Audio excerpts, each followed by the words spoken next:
काही झालं टेन्शन घ्यायचं नाही. भले बिबटे आला सरेंडर होऊन एक एक एक हात द्यायचं कर त्याला तिघांचे एक एक हात तरी घेतो.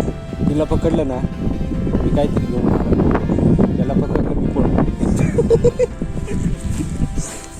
कारण काय माहिती का हा. त्याच्या घरी माहित नाही तो कोणा संग जाईल. हा आणि वाटलं तर भले आपण 2 महिन्यानंतर व्हिडिओ पोस्ट करू. व्हिडिओ पोस्टच नाही करता येणार. परत येऊन परत काढू. मी काय म्हणतो लोकेशन कोणतं धरायचं आपण जिकडनं आलो तिकडनं जायचं का अजूनही बी. अरे इकडनं टाइमपास नाही राजा सरळ डायरेक्ट इकडून जाऊ. उतरायला सोपं आहे भाऊ. कोणत्या तिकडं जनधन तिकडूनच जायचं. लवकर ए कर. मी रिक्स घेतो चल. आयला जे होईल ते होईल.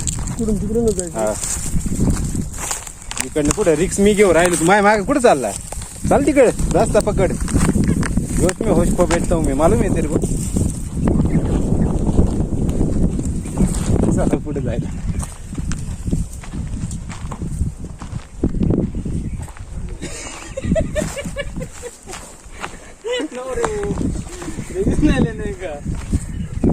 बिलकुल रिक्स नाही लेणे का रे बाबा. वाचलं ना काहीतरी पण हे बाय मी काय म्हणतो थांबला जर करा आला ना अरे ठीक आहे ना एका जागेवरती राहा. ते हराम करून इथून या बाई मी इथून बघितलं तर या लोकेशन पासून मी ना पळत गेला. इतक्यात तिथून इतक्यात त्याच साईडला गेला. माकडं नव्हतं ना. तुला माकड आणि बिबट्याचा फरक कळतो का. पळायचं नाही कोणी डायरेक्ट स्टॉप होऊन जायचं. जॉब होऊन जायचं एका जागेवर. पत्थर चाहिए मेरे कुछ तो दो. आपण ये म्हणजे हाँ, ये मिली मेरे को.